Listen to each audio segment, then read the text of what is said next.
Welcome in, everyone. Today is Friday. We're heading towards the weekend. And in less than a week, we have real, live, actual football on our TV, baby. What more can you ask for? This is Britt's Fantasy Blitz. I'm your host, Britt Flinn, and we've got a ton of stuff to talk about today. Training camp has already caused a couple of big name injuries that we'll get into. We're going to talk about AFC West team win totals. And we'll be joined by a very special guest, stepmom Lauren herself, Lauren Carpenter of FTN and SiriusXM Fantasy Sports Radio for a little Fantasy Friday happy hour. Thanks for joining us. Please ask us all your questions in the chat and we'll get to those. And don't forget to like this video and subscribe to the Fantasy Alarm and Better Sports Network YouTube pages. All right. So now that, I guess we're going to jump right into it. We all collectively gasped yesterday when news broke that Joe Burrow went down and was carted off at practice. People were talking about it so much that the word cramps was trending on Twitter because people were praying that it was only a cramp and not a real injury. Head coach Zach Taylor says that it was just a calf strain, which is probably best case scenario, all things considered, but it could hold him out of practice for a while. Don't forget, a year ago yesterday, Joe Burrow missed training camp due to an emergency appendectomy, and he started off the year a little bit rusty. So we maybe should be concerned for a little slower start to the season if he doesn't come back and practice. Garrett Wilson also left practice yesterday and limped to the locker room after suffering an apparent ankle injury. Head coach Robert Saleh said that it's not serious, but it still takes away valuable time to develop chemistry between him and Aaron Rodgers. T-Man in the chat, Sellers, we see you. Michael Chasco, thank you so much for joining us. Very happy to have you here. And a third big name on the injury report yesterday was cornerback Jalen Ramsey. Ramsey went down. It was a knee injury. He was also carted off. The good news is that his ACL appears to be intact. However, he's still going to have to undergo surgery because of a meniscus issue. This can cause a minimum of 6 to 8 weeks for recovery. But his tweet mentioning a quote end of season push doesn't exactly give us confidence that he's going to make a quick recovery. And the addition of Ramsey was a huge part of their secondary, which kind of struggled last season. T-Man, yes, today I heard Jalen Ramsey will be out until December. We still don't know. The timetable on the meniscus is 6 to 8 weeks, but depending what they find when they get in there for the actual surgery will determine a more concrete timetable for him. It doesn't look good for the Dolphins secondary competing in a very, very stacked AFC East division. In other news, running back Dalvin Cook appeared on Good Morning Football today as he is in New York for a visit with the Jets over the weekend. And he said that the odds are, quote, pretty good that he signs with the Jets. On one hand, having that talent in the running back room would be huge for the Jets. It would make them immediate Super Bowl contenders. But on the other hand, does this mean that Breece Hall isn't as ready to go as we've been led to believe? We've seen him out on the field. He's been running. He was running in OTAs, but he has been placed on the PUP list. So depending on how hard they want to push him, Dalvin Cook may actually be the guy in that offense who takes over while Hall continues to get healthy. Yeah, Coop, as a Pats fan, you're scared of the Jets as is. With Dalvin Cook, that would be just insane. The talent would be incredible. And now that you're in the chat, I can mention this because it's actually next on the list. I have to do this for our resident Pats fan, Mr. Andrew Cooper. But Bill Belichick said that Ty Montgomery is day-to-day after suffering an injury in yesterday's practice. Montgomery is only a third-string option in this running back room, but there isn't much depth behind him. It's going to be interesting to see what they can do with Ramondre Stevenson and Pierre Strong back there. I know that it's also early in training camp, but the offense struggled for the San Francisco 49ers overall in camp yesterday. As we know, Brock Purdy is coming off a UCL injury, Trey Lance is coming off a broken ankle, and Sam Darnold is new to the system and still learning. The 49ers are currently the favorites to win the NFC East at negative 160, but if they can't get their offense in order, is there a chance that the Seahawks could make a run for it? They did draft Devin Witherspoon, who actually came to terms and is participating in training camp on his rookie contract today. They signed Draymond Jones and they brought Bobby Wagner back. They also drafted two offensive heavy hitters in Jackson Smith and Jigba and Zach Charbonnet. So I'm of the opinion that if the 49ers can't get things put together in their quarterback room, that the Seahawks could make a really sneaky push to win that NFC East. And Jason Coop, we can't be scared of the Jets. It's not in our DNA. Y'all have been so spoiled with the Patriots over the past 20 years that it's time for a regime change. And I think that we might be witnessing it in real time, guys. I don't know what to tell you. So while the Colts took Anthony Richardson at fourth overall, it has actually been Gardner Minshew who's been getting the first team reps, with Anthony Richardson getting reps with the second team. We know that he was considered a developmental prospect, but after going QB 10 in early drafts, he's now dropped all the way to QB 16. That's a very steep drop off in just a matter of weeks. There is some real concern that Richardson may not only not start the season, but he could be held out until week 10. This affects everyone, and I mean everyone on this offense from a fantasy standpoint. And if you're one of those early drafters, you're really hoping to see some marked improvements during training camp so that you don't have to stash Richardson on your bench for 10 whole weeks. It was also revealed in more Colts news that owner Jim Irsay said that Jonathan Taylor has not yet been offered a contract extension. He entered the last year of his rookie contract this year, and as a reminder, he was a second-round pick, so he's not eligible for that fifth-year option being picked up. If he hits free agency next year, there are going to be serious questions about his contract, even more so than this year that we've already seen. And we're really going to have to address the fairness about how the league treats its star running back. So that's something to keep in mind, especially as your dynasty teams just kind of unfold. Good morning, Mr. Scampers. Great to have you in the chat. Hello, Albert and T-Man. As long as the Crafts own the team, they will always contend and never settle.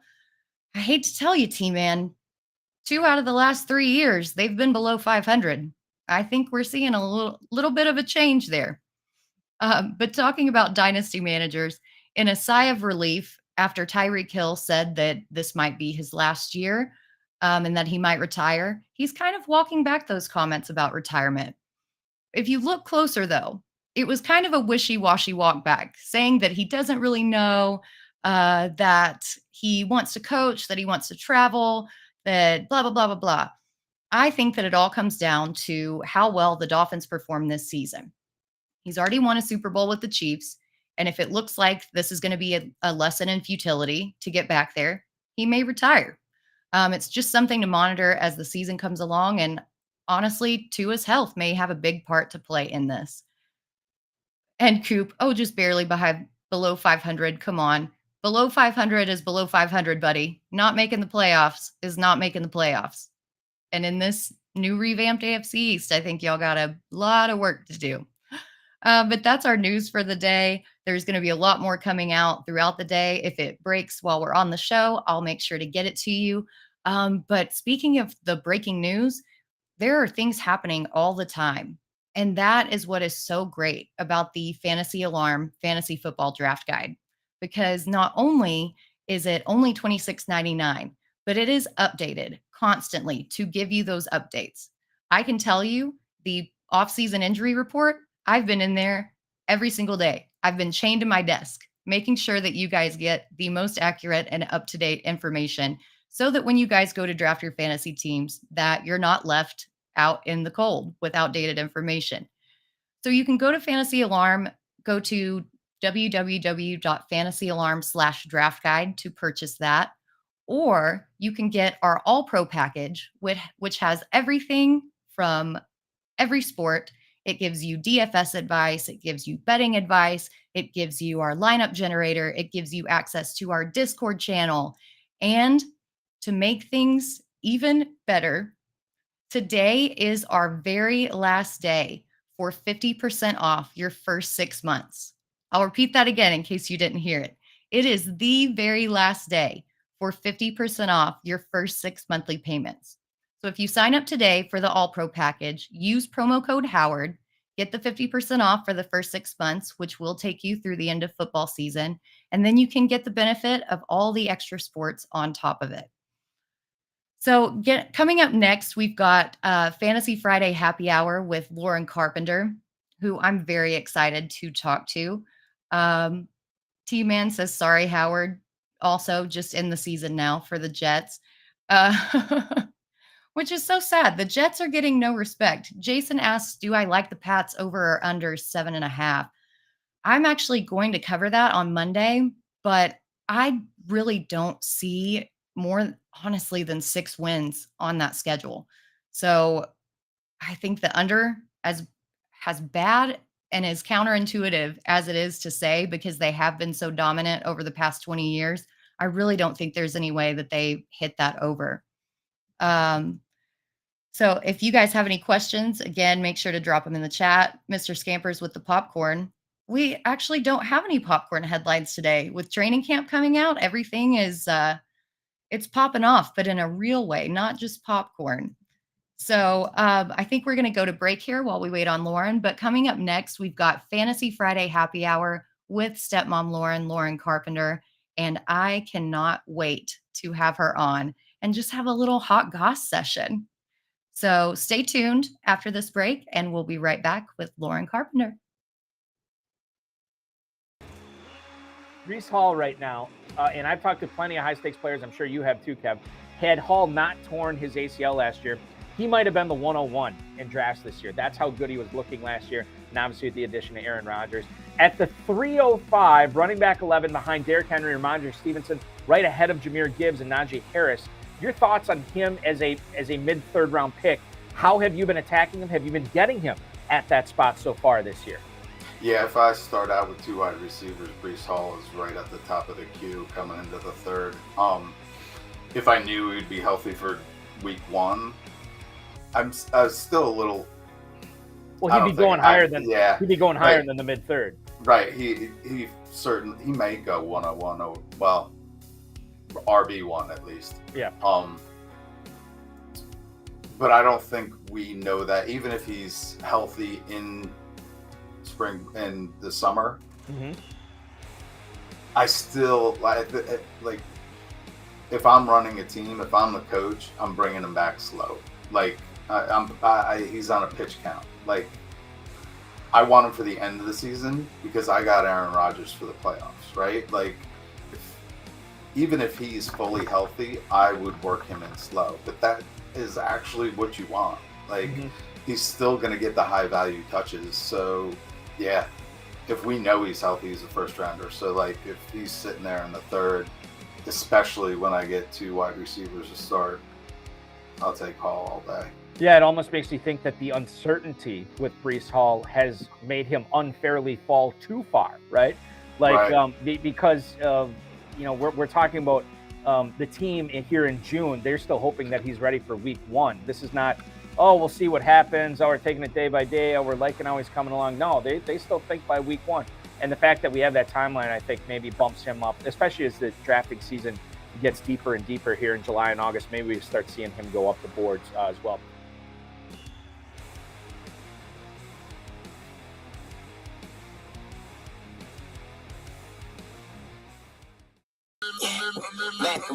Hey guys, we're back and it's Friday. You know what goes best with Friday? Happy hour. That's right. A couple mocktails, couple little good gossip sessions, and I just so happened to have a very wonderful guest to join me for Friday Fantasy Happy Hour, and that is stepmom Lauren Carpenter. Lauren, what is up? Girl. How are you? Oh, I'm so ready for the hot goss. Let's go. I'm great. How are you, darling? I'm so good. It's been too long. The last time we talked, I think, was on her story, and then I mean, that's just been months ago. But we have the expo coming up next week. So We do. And it's going to be epic. I think this is going to be one of the best ever. We have so much goodness going on at the expo, especially for us ladies. It's going to be amazing. I'm so excited. I'm going to try to figure out how to smuggle a lot of Red Bull onto the plane. Because it's going to be a crazy, wild weekend at the expo. It is. I'm already like planning on when I need to sleep so that I have just enough to be ready to go in the morning. Bang, bang. Let's make it happen. Yes, I can't wait to draft in the Queen's Classic with you. I know that we subbed in the King's Classic last year. We did. That was a trip. It was so fun. And I will never forget you being my biggest cheerleader, doing the auction. I mean, just the best. So now we can't be friends. We're going to have to be adversaries. So we'll be I'll mortal sit across enemies the table for and be like solid 2 hours. Solid 2 hours. There's a lot of people that are going to be watching the King's Classic. You can definitely watch the King's Classic, but if you want to watch a draft that is fun and not nerdy like my fellow men that were the industry leaders who draft in the King's Classic, then you should come watch the ladies draft in the Queen's Classic, because I have a feeling we are going to have a ton of fun. I did. I looked over at Pat Doherty and called him a nerd, and I was like, "Why is everyone so quiet and serious? This is fantasy football, people. Let's have some fun." Yeah, I think it was so early in the morning when I was doing the auction, I just was busting up laughing because I was, drafting studs and duds. Yeah, and it was great. The duds ended up being very dusty players. And I just yelled, well, I guess I better make my team a little bit more dusty. Bah, ha, ha, ha. And everybody around the table just looked at me. So I can promise the Queen's Classic panel is going to be a ton of fun because we will be cutting up. But but we do have a lot of hot goss today to catch up on. And no happy hour can start without a gossip session, right? And there's plenty to go around the league. The Jets, again, are somehow involved in so much of this gossip. Yeah. I don't know if it's from them being on Hard Knocks, from the coaching changes, just the Aaron Rodgers aura that's happening around the Jets. But someone who's been catching strays is the Jets offensive coordinator, Nathaniel Hackett. Sean Payton fired shots at him yesterday, calling it one of the worst coaching jobs in NFL history. Robert Saleh then responded, saying, if you ain't got haters, you ain't poppin', which is just cringe, but that's a whole other. I'm so glad you said that, because when I read it, I was like, I'm sorry, what did he say? I mean, he is a very robust, buff, good-looking man, but even that one was like, nope, don't ever say that again, ever. Yeah. No, I read it first, and then I had to listen to it, and listening to it was even more cringe. But anyway, I literally say on my show sheet, anyway, LOL. So the two teams play each other in week 5 in New York. So with all of this smack talking, who do you expect to come out on top? Yeah, I think I'm going to give this one in a hair win over for the Jets. I am going to tip the cap to the Jets here. This is the Aaron Rodgers aura that we were talking about. I wore green today. I didn't mean to do that to the formerly Packers green, and now this is a Jets green. I don't know why I chose green today, but I did. I'm going to give a slight edge to the Jets. I think this is going to be a really good game, though. The Broncos are a laughingstock last season. Coming into this season, obviously with Coach Sean Payton at the helm now, there's going to be a lot of new looks that Russell Wilson, I think, is going to be able to excel in this offense, which I'm excited to see for him for real football, but also for fantasy purposes as well. So I'm going to give a slight one to the Jets, although I wouldn't be surprised if this game goes into overtime and then the Broncos somehow steal it out. But it should be a really good game, especially after once the jitters are out of the first few weeks of the season and Aaron Rodgers can get a little bit more settled in the offense with real NFL gameplay. Should be good. Yeah, looking at the Broncos, and I'm going to talk about this later with AFC win totals, the Broncos are kind of an anomaly to me because, yes, they should be improved, but they have to face everybody in the AFC East. They've got to face everybody in the AFC West, which is pretty tough. And you wonder just how much of an improvement Sean Payton and Joe Lombardi can do in one offseason. So I think I'm with you. I think I'm going to give it to the Jets.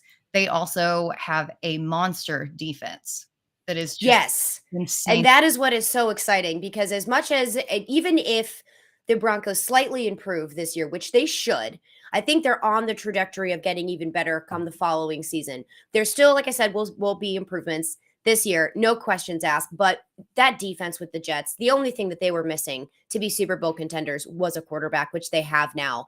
So the Jets are going to be one to watch, just like the Broncos are going to be one to watch. So all of this like cattiness back and forth, just like I was circa 2000 in high school again. I know I'm dating myself there, but I was. And I was like, oh my gosh, let's sit back and watch this unfold. You boys need to grow up. But it was kind of awesome watching it happen because it's like, such these are grown men acting like children. It's such a burn book moment, right? Yeah. Like, okay, you guys go for it. It was a terrible coaching job. Nathaniel, you need to own that and just understand that you literally ran this team into the ground. I mean, I'm sure you didn't do it on purpose. The styles just weren't there. It wasn't the mesh. Like these things happen. It's okay. But then Sean Payton to come out firing, man, like, okay, all right. Shots fired. Duck and cover. So many. And I've promised everybody that this isn't just a Jet show, but there are so many rumors surfacing with Dalvin Cook being on Good Morning Football and saying that there's a good chance that he's going to be there. And Aaron Rodgers restructuring his contract to free up $35 million. Do you think that it's so insane? He took the Packers for everything that they had. And now with the Jets, he's like, no, it's okay. You can have it. Just bring me in some people. Do you think that Cook is a lock to sign with the Jets over the weekend? I want to say no, because I really want to see him in a Dolphins jersey. I don't think that's going to happen. I think he is going to sign with the Jets. I am so sorry, Breece Hall truthers, of which I am one. This is going to be a disaster. However, knowing how Dalvin Cook rolls, expect 6-7 weeks out of him, maybe 8 or 9 if you're real lucky, and then Breece Hall's your guy. So I don't really mind drafting Breece Hall. He's going to fall down draft boards pretty late if Dalvin Cook does decide to sign. If he does, this is now even more of a crazy team. And then I know you're going to touch on this. I'll just jump right into it now. But then Davante Adams is all peeved. He's mad, and he wants back with his boo, Aaron Rodgers. And if he's already restructured his contract for $35 million, man, if you see Davante Adams and Dalvin Cook and Aaron Rodgers, this is going to be a runaway. It's going to be nuts. It's also not great news when we heard from Garrett Wilson got hurt in training camp, which is also another like, are they going to be going after Davante Adams now? Oh my God. Could you even imagine? I couldn't imagine. No. And then I've invested so much into Garrett Wilson because I know, like the wide receiver so one, good. He's got Aaron Rodgers. Like this is just going to be insane. And then we've seen the training camp videos of him one-handed catching everything, even against like Sauce Gardner, who's the premier like corner in the league. Right. And then if you get Davante Adams in that mix, oh my God, it would just be crazy. And I still think that there's a world where Garrett Wilson will be fantasy relevant, just not where he's going right now in drafts. So this is all speculation. We don't know if this is going to happen. But I have a feeling if it did, that is going to be a 1A, 1B situation with Davante Adams and Garrett Wilson if this comes to fruition. But bye-bye, Alan Lazard. Like, you don't even have to worry about that at all. Knock on wood, everyone stays healthy. But yeah, I think that news is more of a blow for Alan Lazard fans than it is. And Randall Cobb fans, because he's there. Speaking of is there. he is there. Oh, I think he's also hurt too, though. That's one adjective, I guess, that you can say about him, that he's there. He exists. Still has beautiful eyes. Yeah, he really does. I know. So T-Man in the chat, why is Cleveland getting no love as contenders? They have personnel to burn the league. Chubb's top 5. I actually have been giving Cleveland a lot of props. I think that they're going to be a lot better than they were last season. The thing about Cleveland is that we haven't seen enough. It's Cleveland, and we haven't seen enough of Deshaun Watson. There you go. Yeah. And we don't know. In those 6 games that he played last season, 187 yards averaged per game. Not great. We realize it was winter. You know, we might give him a little bit of a pass on that, but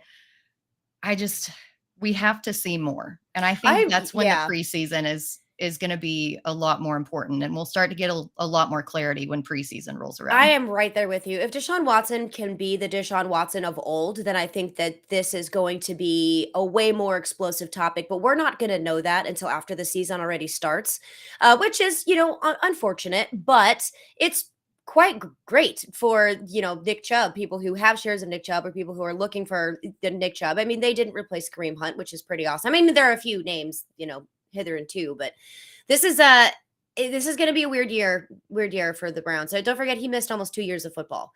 So I don't know how much 1 year of just getting pummeled into the ground is really going to be awesome for him. He did have an entire offseason this year, which is a huge help.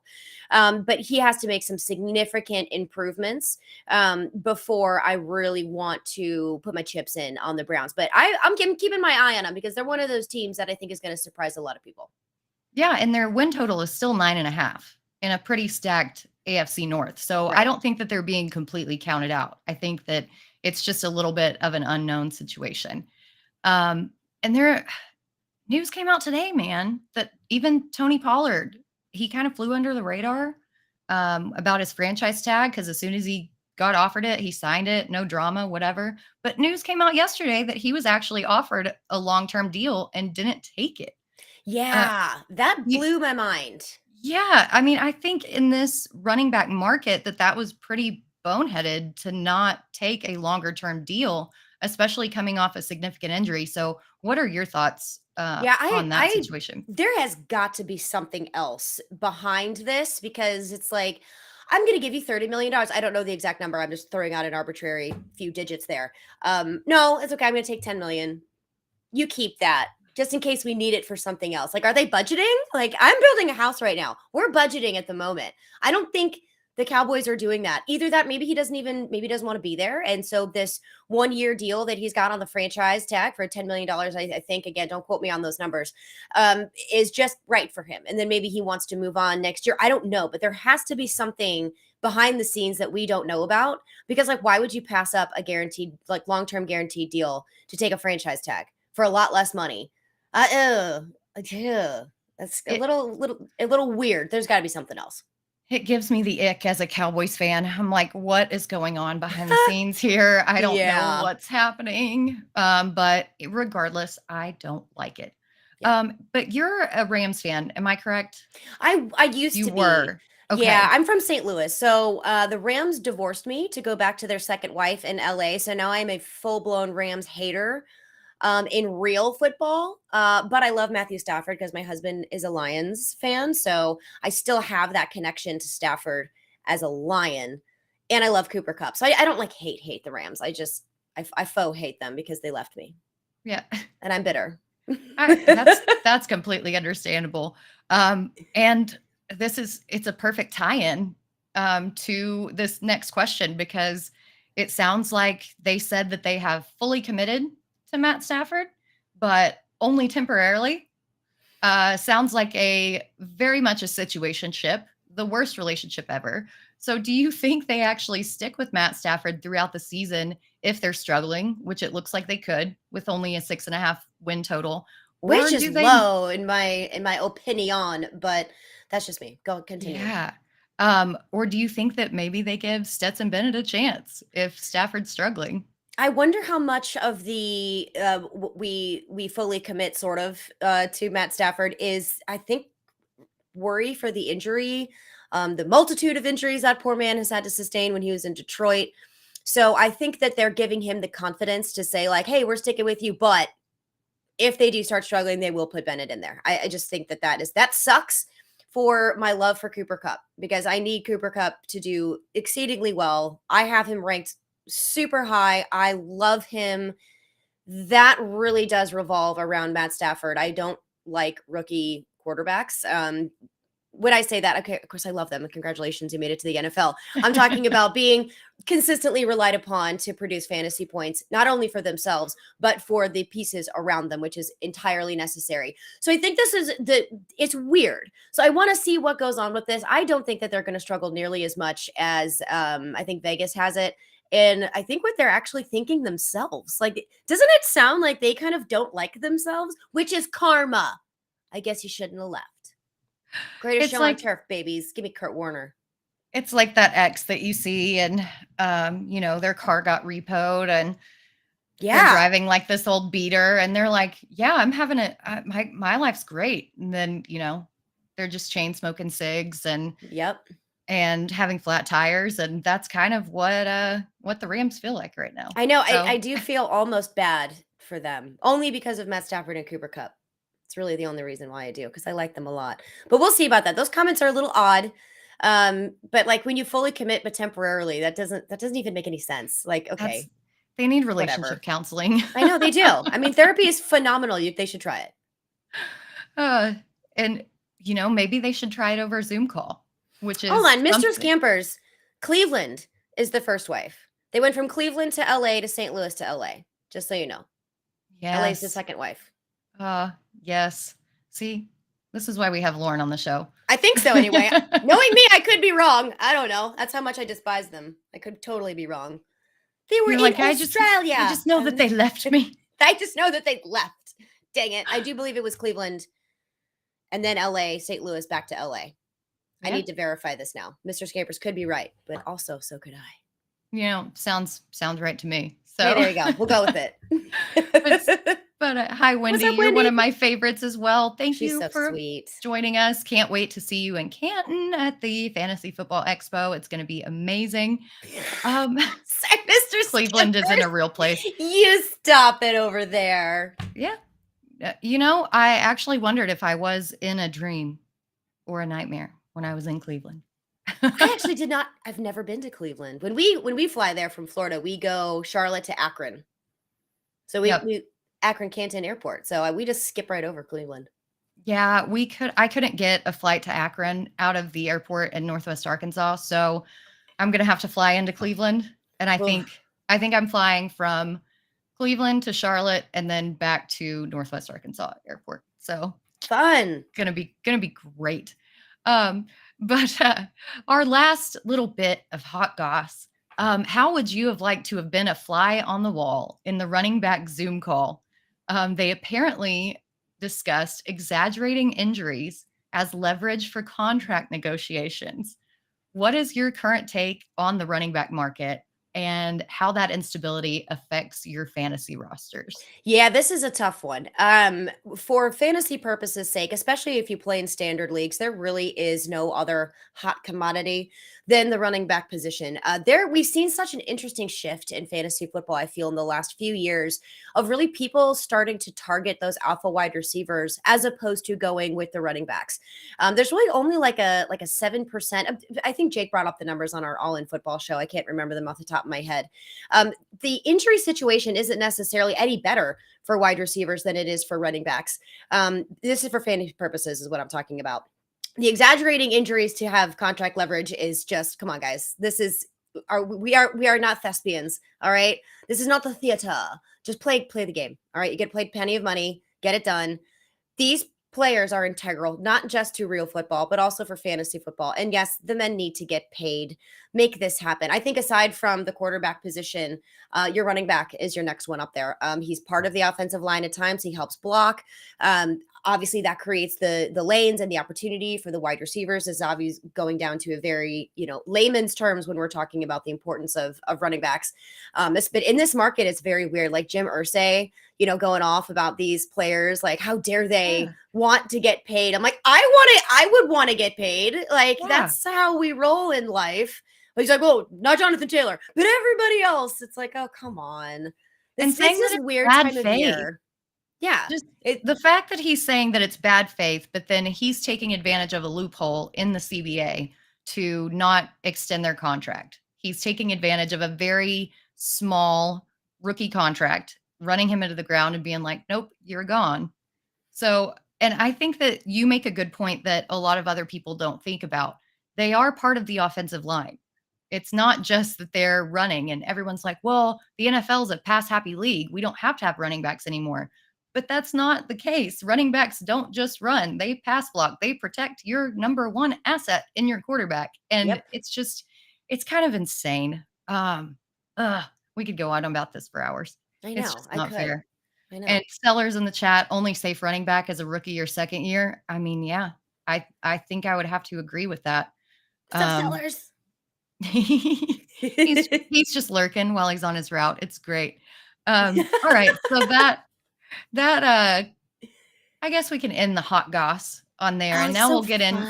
I know. I love the gossip. But now we'll get into just a couple of different actual fantasy takes since we're here. And we'll stick with running backs. So what is your take on the running backs still floating out in free agency? Like Leonard Fournette, Hunt, Zeke. Do you think they're willing to take a chance on in fantasy? Or are they just waiver wire fodder at this point? Like stay away until they get signed? I think if you are in deeper leagues, you may have to take a chance on these players. But for me personally, I'm not. I don't mind taking a shot on Zeke. I was 99% sure he was going to re-sign with the Cowboys, to be totally honest with you. That has not happened. Also, I think it's come out to that both parties have been like, nah, that's not going to come. That's not going to happen. The situation with them is that they are the go-to for an injury, right? So if an injury to their running back is significant enough that they're going to miss a lot of time, those guys need to be ready to be picked up by NFL teams and then ergo off of the waiver wire. But I'm not touching those guys unless we know more. Obviously, this is not the Dalvin Cook of the world that we're talking about here. I don't have any faith in it. I don't have any faith in it at all. Leonard Fournette working out with the Patriots was interesting. That just stinks for Ramondre Stevenson if anything word had come from that. So I'm going to leave him. I'm not touching him.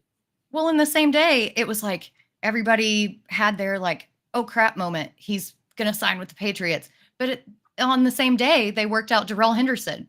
So it's like, are they just bringing in random people like just to test out and see? Because if they didn't sign either one of these guys and yet they're still in the market for Dalvin Cook, I mean, it just doesn't really seem that anybody's going to get signed anywhere. And I'm with you on that. I thought that Zeke was going to go back to Dallas. Yeah. I mean, Tony Pollard's coming off an injury. Malik Davis, people want to talk about how, this one play that he did so well, blah, blah, blah, blah, blah.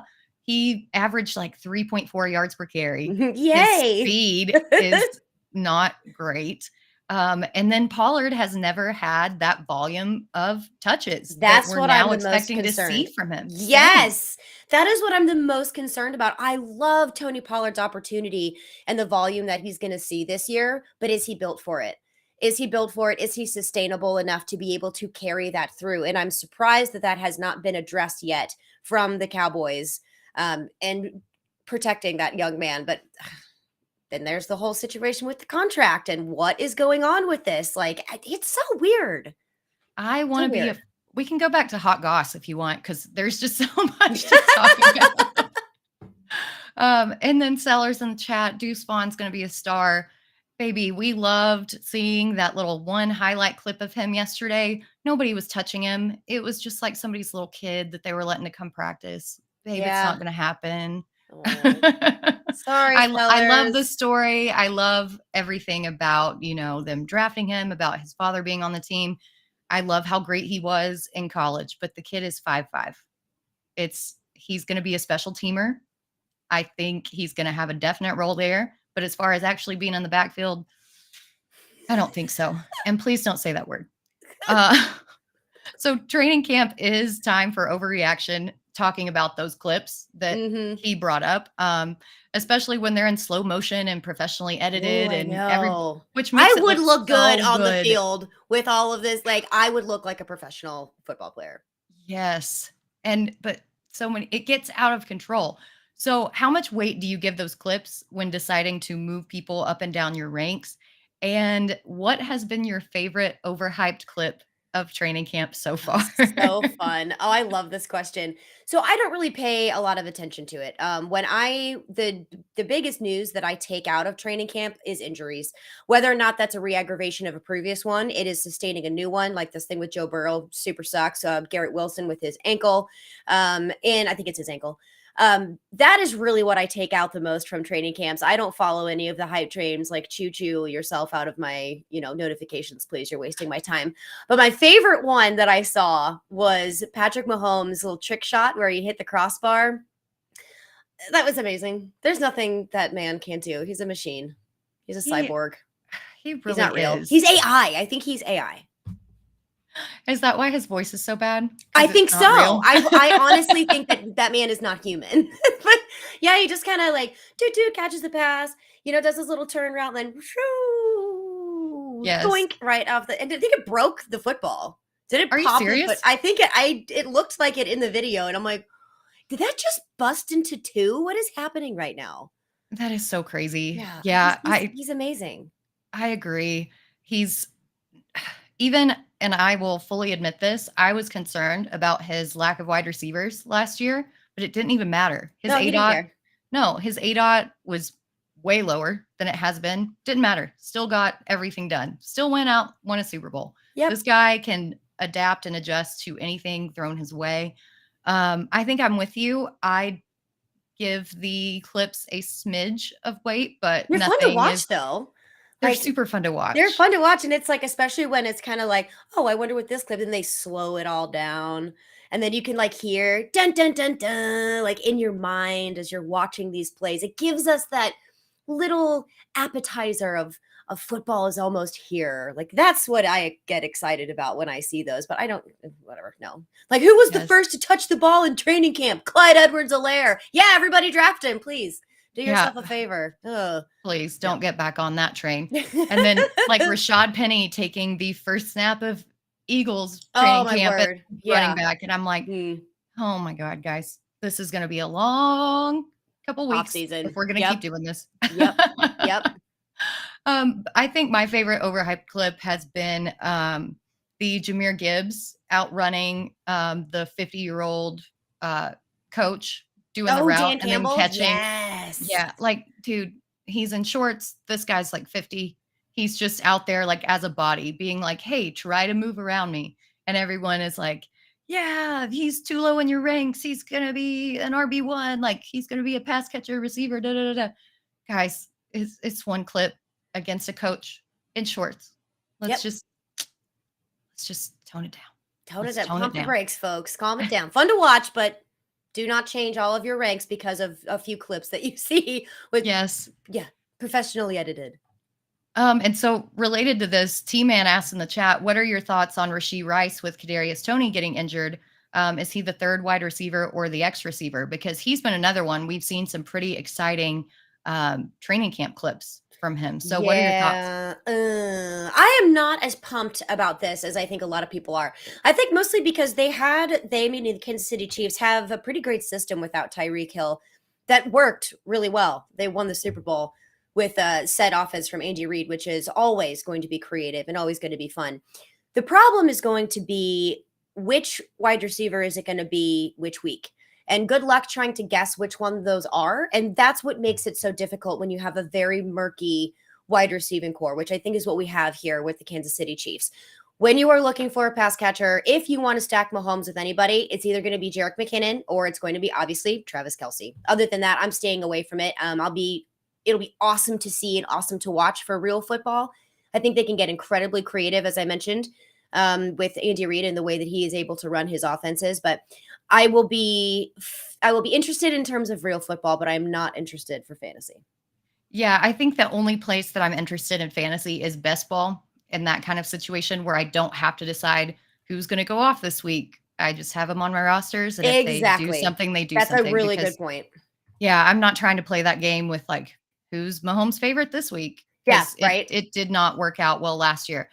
The 3 weeks or so that McCole Hardman scored back-to-back touchdowns just infuriated everybody. And then by the time they got around to putting him in their lineup, he vanished. So yeah, Mecole who? Yeah, no. It's Mecole on the Jets now. Yeah. Yes. Oh, the Expo's going to be great. I'm so excited. It's going to be amazing. So I'll ask you one more question, and then we'll get you out of here because I know you are a super busy lady. With all the injuries already in training camp, it kind of made me think about these old designations, like when we had the probable designation, questionable, doubtful, things like that. But there's been a lot of things that have changed even on our fantasy rosters after COVID. So if there was something that you could change about injury designations for fantasy, what would it be? I really like the idea of the IR spots. Let's make them a little bit more flexible with who can go into IR spots. It depends on your league, of course. A lot of them are very stringent. You can't put them in IR if they're questionable or probable. You can only do it if they are out, which does really kind of mess up a roster. And it does force you to have to make, decisions that you may not necessarily have needed to make if you didn't have those kinds of restrictions. So I think having more IR spots is always awesome for your squad. I also really want to like make this trading thing. Like you guys can trade in between your squads and it's okay to make both of your teams better. That's kind of the purpose of trading. So yeah, I think opening up IR spots a little bit more flexible with who we can put in there. I agree. The IR situation and trying to decide between league to league, does he actually have to be on IR? Is he just out? Make it more uniform. I'm with you. But Lauren, I've kept you for too long. I know you're a super, super busy lady. Tell us about your new show, the FTN Fantasy Show on SiriusXM Fantasy. Every time I listen, it sounds like you guys are having a blast. So let everybody know. Sweet. Thank you for listening. Yes, we have way too much fun. I have no idea how we got a radio show or how anyone takes us seriously. We do have a lot of really good fantasy analysis that we do. Jake Seeley is the host. Myself, Chris Meany, are the co-hosts. It is every Saturday morning, 9 a.m. Eastern until 11. You'll hear my dulcet tones. And we have a ton of fun. We laugh. We try to help you prepare for your drafts is the main purpose of these few weeks before the start of the regular season, which is very exciting. And it's so much fun. I'm so glad y'all listen in because it's surreal. It's a trip. Those 2 hours just completely fly by. It's absolutely so much fun. And then Chris Meany, myself, and Jake, we also have our podcast with FTN on their YouTube channel, with the FTN YouTube channel on Mondays, 10:30 a.m. Eastern. I am on with Jake Seeley for about 30 minutes right now until we get a little bit closer to the season, and then we'll go for a little bit longer show. But yeah, you can catch me twice a week, FTN Fantasy. I can't wait to see everything that you have coming up this football season. I cannot wait to see you at the expo. I know. Lauren, it's been a pleasure. Guys, follow her on Twitter or X, whatever it's called now, at Stepmom Lauren. Why are they changing things? I'm too old to keep up with these trends, like threads and all this. Like, no, I can't. It's dumb. It's dumb. Thank you, Lauren. Oh, have a great day. All right, guys, we're going to do one more break sponsored by the FFPC. And then when we come back, we will discuss AFC West team win totals. Thanks for sticking with us.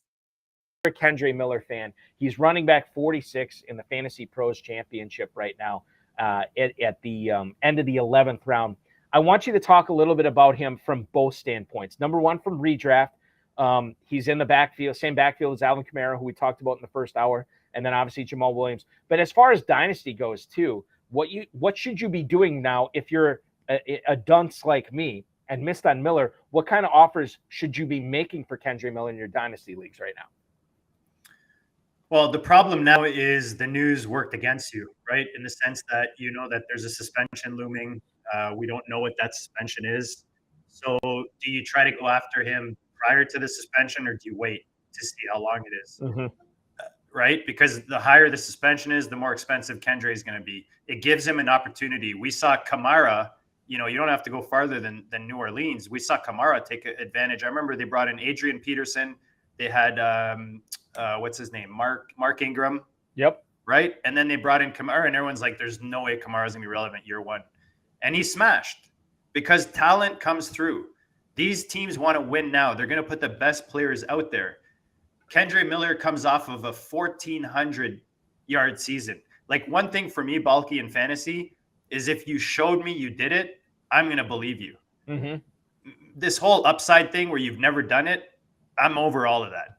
Like, tight end position I talk about often, that's why I don't invest in rookie tight ends. I'll pay the price for a Kelsey. I'll pay for a Kittle when I know they're going to smash for me, right? Running back, you're looking for talent. You're looking for proven. This guy's proved it. And progression. You look at his career in college, he's progressed every year in the receiving game, in the rushing game. There's something about when you watch him play, and sometimes it's not, I don't have a great stat for you or anything, but there's certain guys when I see him play, something kind of, and he's one of the guys when I started watching his tape and just seeing what he can do. I think he can be an all-around workhorse.